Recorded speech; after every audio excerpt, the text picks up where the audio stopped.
Hi guys! Welcome! Collective reading tayo ngayon.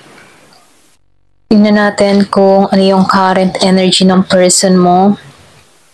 Be open-minded po, hindi po halos lahat makaresonate.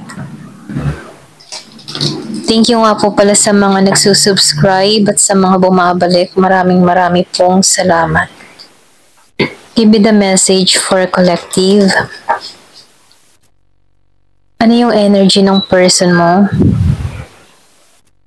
Give me the message for collective. Ano yung current energy ng person mo?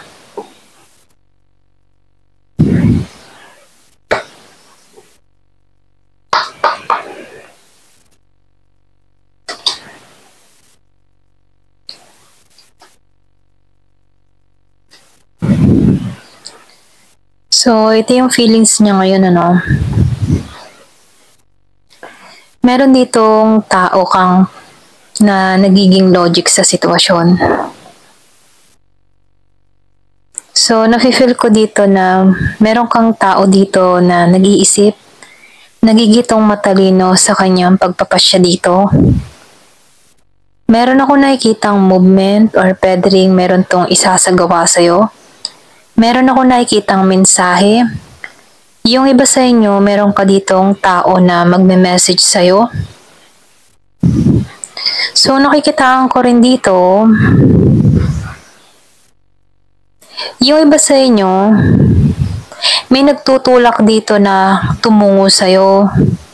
Pero ganun pa man, itong tao mo, hindi to basta-basta tutungo sa'yo. Kasi itong tao mo nagiging maingat or pwede rin pinag-iisipan niya dito yung kanyang gagawin para sa'yo. Yung iba sa inyo, meron kang kadiling dito na Gemini, Aquarius, and Libra.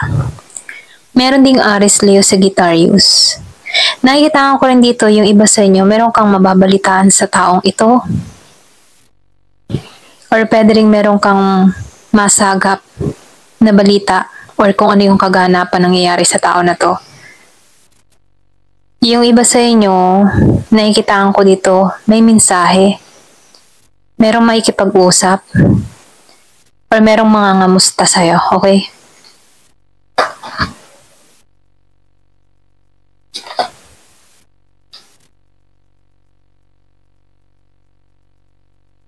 So, nakikitaan ko rin dito, meron kang tao dito na medyo nakakaalwa na sa sitwasyon. Kumbaga nakaka-recover na siya dito.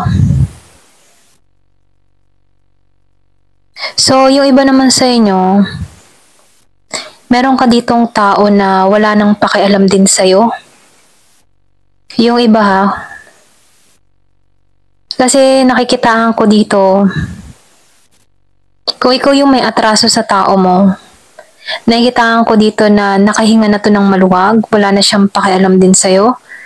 Huwag nagkanya-kanya kayo dito. Hindi na to nakatuon sa'yo, nakarecover na to sa sitwasyon. Yung iba ha, hindi halos lahat sa part na to.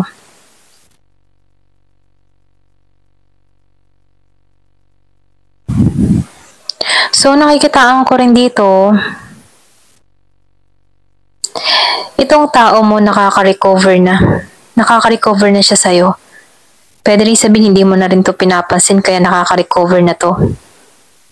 Kahit baga meron nagsasabi dito sa tao mo about sa'yo, dinidedma na lang niya ito. Ito lang nakikita ko, hindi niya pinagtutuunan ng pansin.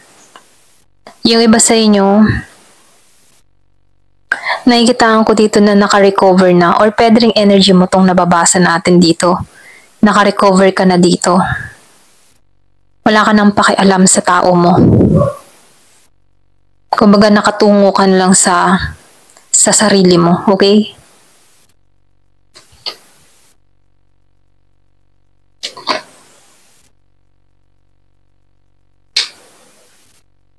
So nakikitaan ko dito, meron ka ditong tao na nangangarap. Gusto niyang prosigihin yung kanyang goal. Meron siyang mga ninanais dito. Gusto niya magtagumpay dito kaya lang hindi pa nakikitaan ng resulta. Wala pa siyang napagtatagumpayan dito pero andun yung determinasyon ng tao mo na Meron siyang gustong makamit. Nangangarap to. Meron ako nakikitang Virgo, Capricorn, Taurus. Para bang ready na ulit siyang makalis ng bansa or ready na siyang mag-travel. Ready na tong umusad. Kaya lang, yung tipong ready na siya pero yung pupuntahan niya hindi pa ready sa kanya. Ganon. Yung iba sa inyo nakikita ko dito, merong kang tao na nag-a-apply or pwedeng merong apply abroad. May alis ng bansa pero hindi pa, medyo delay pa. May mga hadlang pa. So nakikita ko dito nakatigil. Pero ganun pa man, ito yung nais niyang mangyari yung magtagumpay siya. Mapagtagumpayan niya to.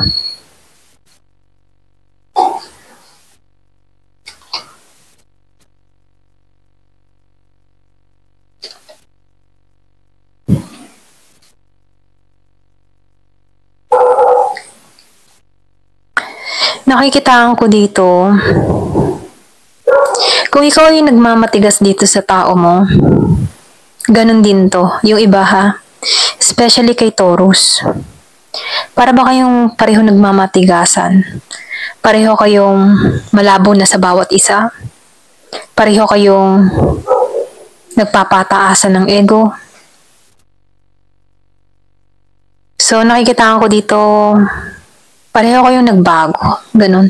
Pareho kayong may pagbabago na nangyari sa kanya-kanya. Nagkanya-kanya kayo. May kanya-kanya kayong hinaharap. May kanya-kanya kayong pinagbabago, ganun. So nakikitaan ko dito, ginagawa niya ito dahil wala ka na rin paki sa kanya. Kaya itong tao nito mas nakatuon na lang sa kanyang sarili. Kumbaga kung nakikita ng tao nito na matigas ka, ganun din siya. Para kayong nagpapataasan. So nakikita ko rin dito, hindi niya kayang tumanggap ng pagkakamali. So sarado yung kaisipan ng tao mo dito.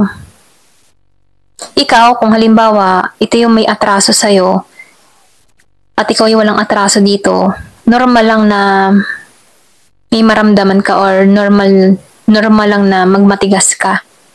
Kaya lang nangyayari dito dahil itong tao mo, imbes na suyuin ka nito, hindi niya ginagawa yun. Bagkos, nagpapamatigasan din siya sa'yo. Gusto ng tao nito na control ka niya. Pero ganun pa man, nakikitaan ko dito na mas minamahal mo lang na lang yung sarili mo kaysa intindihin tong tao na to. More sa sarili ka nakatuon.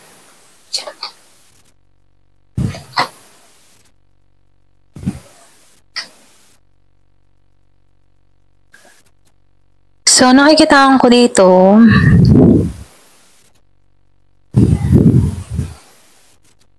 yung iba sa inyo aware ka sa action mo. Alam mo yung ginagawa mo. Yung iba sa inyo, may dahilan ka kung bakit nagiging matigas ka sa tao mo.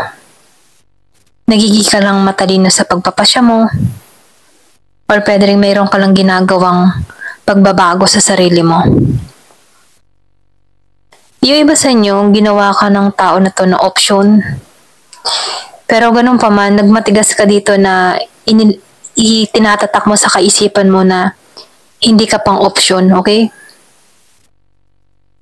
Pero yung nakikita ko, meron ako nakikitang Scorpio, Cancer, and Pisces. Meron din ditong Gemini, Aquarius, and Libra. So, tingnan pa natin dito.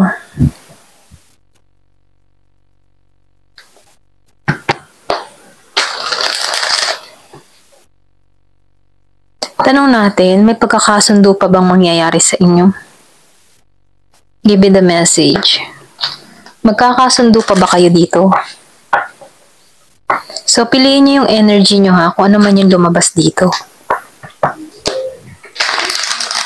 Give me the message.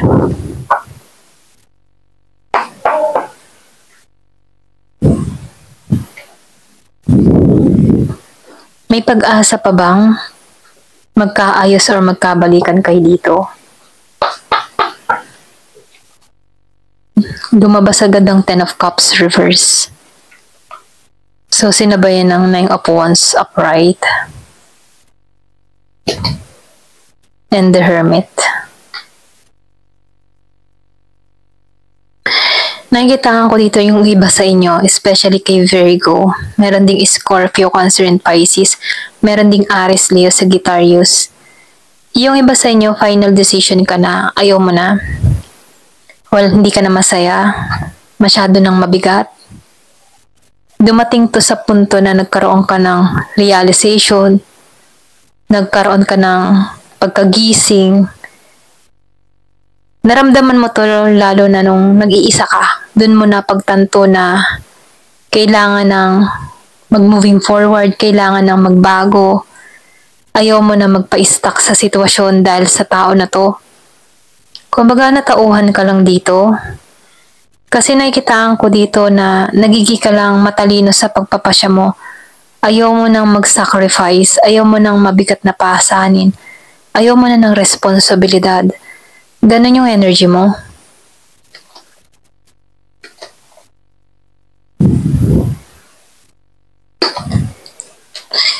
So nakikitaan ko dito, sinusunod mo yung intuition mo, sinusunod mo yung kutob or pakiramdam mo about sa tao mo. Kumbaga, sinusunod mo lamang na wala na talaga, walang tagumpay kung mananatili dito. Ganon yung energy mo, no? Kumbaga, nakikitaan ko dito na ramdam mo kasi dito nung nagsasama pa kayo na hindi naman to naging mapagbigay sa'yo or hindi man lang to naging mabuti, okay, sa'yo. So, pwede rin sabihin na ang napuno sa'yo ng tao na to ay sama ng loob. Para bang napuno ka ng sama ng loob. Kumbaga, yumaman ka sa sama ng loob dahil sa tao na to. So ngayon, mas naninimbang-nimbang yung kaisipan mo dito na kailangan ng mag-proceed para sa sarili, kailangan ng tapusin to. Andun ka sa ganong energy, ayaw mo nang magpasakop muli sa nakaraan. So nakikitaan ko dito, mas pinagtutuunan mo yung paglago mo, okay? So, nakikitaan ko dito, sinusunod mo lang yung intuition mo dahil ramdam mo dito na hindi na magbabago o wala na tong pagbabago or wala nang paglago na mangyayari dito. Ganon. So, mas pinagtutuunan mo yung intuition mo kasi ikaw, nagising ka eh. Or pwede rin sabihin na alam mo na yung ginagawa mo.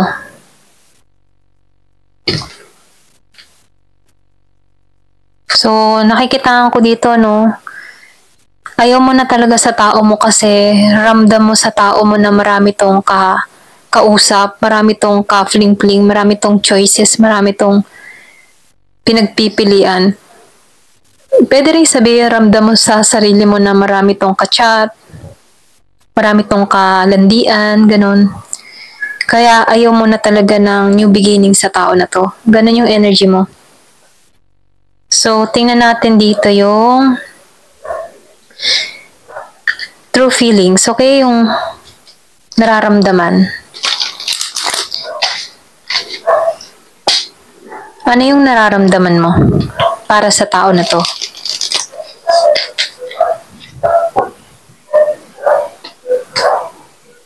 Give me the message. Kumbaga, no, wish fulfillment ka din. Kumbaga, para bang natapos mo yung cycle about sa tao na to. Meron kang natapos, meron kang napunuan, meron kang napuno para sa sarili mo, meron kang hiling na natupad. Pwedeng meron kang wish granted na nangyayari sa'yo nung nakawala ka dito. Or pwede rin hiniling mo dito na layuan ka ng tao na to. Okay? Yung iba sa inyo, parang meron kang nakamit nung nakawala ka dito. Ito lang nakikita ko. So, nakikita ko dito, kung makikita mo, masyado ka ditong nalito or nagulo. Para kang nalinlang. So ngayon, kaya wish fulfillment ka dito, naramdaman mo yung kapayapaan mo na kung saan dito sa fed up kung makikita mo nagdoble-doble yung mata mo eh. Pwede rin nagdoble-doble yung mata mo dito dahil sobra ka ng stress or sobra ka ng naguluhan dito. Marami kang na-experience about sa tao na to na nagpasakit sa ulo mo. So, nag-feel ko dito, yung iba sa inyo, happy ka ngayon. Marami kang tinrabaho sa sarili mo, marami kang inayos, marami kang tinanggalan. Meron kang mga binabago. Hanggang ngayon na sa healing process ka. Pero masaya ka naman. Ito na yung mensahe, no? Masaya ka kung anong meron ka. Kumbaga, unti-unti mo nang tinatanggalan yung dark shadow mo. Okay? So, alam mo na kung ano yung makakabuti para sa'yo. Iniiwasan mo na dito yung mapapasama ka. Ganon. Dalawang best, no? Overwhelm and joy. So, meron kang mga masasayang nangyayari sa panahon ngayon. Marami kang achievement na nangyayari. Meron kang nasasakatuparan. Or pwede rin merong magandang naidulot yung pagkakalayo-layo niya ng tao na to. Kasi nakita mo yung sarili mo. Alam mo yung mga dapat para sa'yo. Okay? So, nakikita ko dito, wish fulfillment ka. Okay? Ito lang yung mensahe sa'yo. Thank you for watching. Love and peace.